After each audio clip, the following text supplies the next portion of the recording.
Hi, this is Jason from Sweaty Hero Comic Bargains with another stack. This one focused only on Marvel, and we're going to focus on just Marvel comic bargains today. But they're from different eras, so we'll see what we got here.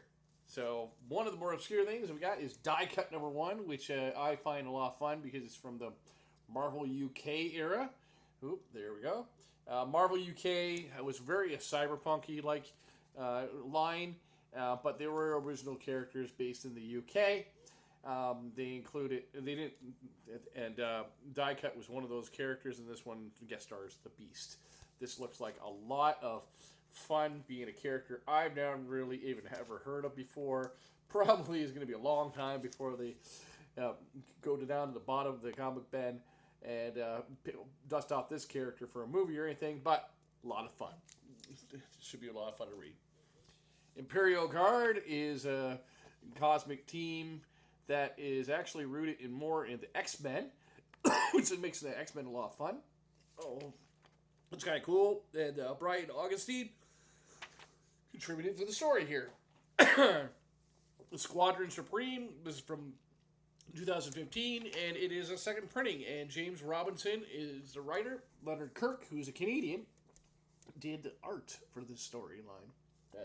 That's cool. So we'll have to check that out.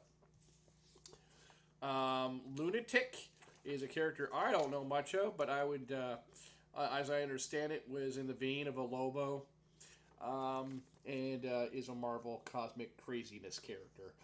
That's the best way. I don't think that's Lunatic either. I think that it's just craziness. Journey into Mystery. That was the original title for Thor, actually, which was more of an anthology series, sci-fi anthology.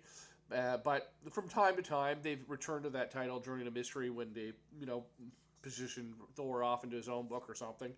And this one looks like it's focused on Lady Sif, and is written by Catherine I. Moman. And so that would be kind of interesting to check that out and to see what that is. Now that I'm looking at it, I definitely want to put it on my bucket list towards the top of the list to read. This is called The Order by Kurt Busiek, and I do not know much about it, but it looks kind of cool and interesting. That looks to me the Grey Hulk, and it looks like Namor as well, and the Defenders, like it looks like. Then we have an issue of Avengers Spotlight, focusing on Hawkeye and the Black Knight. That's cool. Ghost Rider 2029, again, keeping with that cyberpunk theme. But I really did enjoy the original 2099 storylines. They were kind of interesting and cool because it was like a Blade Runner type sci-fi. Even though at the time I hadn't really seen Blade Runner that much, but I did like that kind of like futuristic sci-fi with flying cars and stuff. Wonder Man. I actually enjoyed Wonder Man. I read a recent issue recently that was tied to Infinity War. This is Wonder Man number 6. Gerard Jones doing the story. Wonder Man is it's just fun and lighthearted. I like it. It's just a fun story.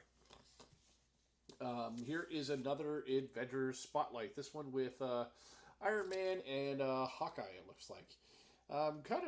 It's hard to remember that in the 90s, Spider-Man had like 3 or 4 titles at one point, but Iron Man only had one, and so it was rare for him to get multiple stories, you know what I mean? Then we have X-Man, which is Nate Gray, which is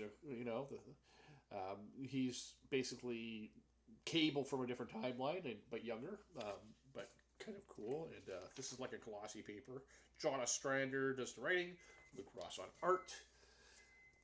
That is Ultimate Spider-Man. That's not Spider-Man, obviously. That's Ultimate Spider-Woman. And this was Mark Bagley doing the art, and he did over 100 issues. And Bendis did writing. And I've not read all of Ultimate Spider-Man, but I've enjoyed all the beginning that I did read. This is a reprint book that reprints appearances of the Star-Lord. And this is not in great condition, but now we know who Star-Lord is, thanks to Guardians of the Galaxy movies, but back then they did not. And this was a magazine that was reprinting. Now, they did have other Marvel magazines that were reprinting stories as well, and those were a lot of fun because they're like 100 pages, and they have a lot of stories in them for a bargain. But this was in the bargain bin of the dollar. This is one of the 1005 X-Men miniseries. This is called XSE, but it has Bishop in it, and to me, it looks a lot of fun. And John Ostrander doing the writing again. So I'm willing to check this out. I actually prefer the X-Men from the 90s when they're a lot more action-adventure stories. An issue of Iron Fist from one of his reboots in the 90s. And then this is actually Thunderstrike, who is a...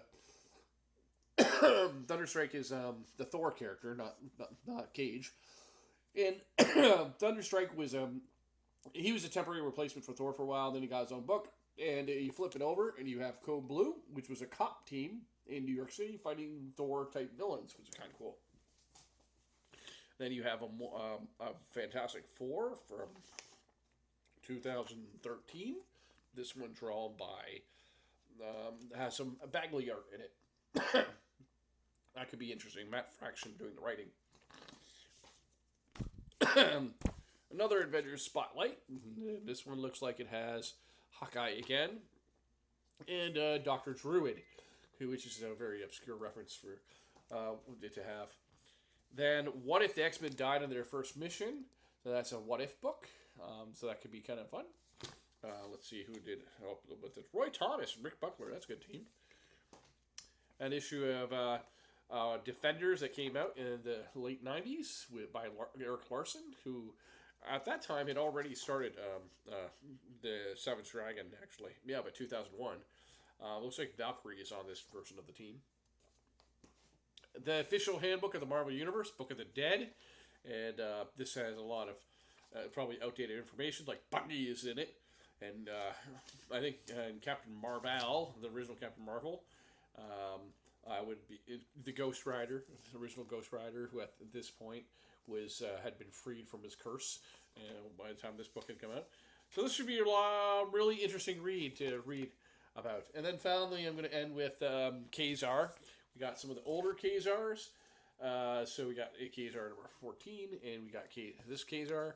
And I love Kazar because he's sort of like Tarzan meets Jurassic Park, or The Lost World, or sort of Canada's Lost World, I mean. And then we have our Kazar from the 90s, and this was a great run, and this should be a lot of fun to read too. All right, that's it for this video. Take care. I'll see you next time.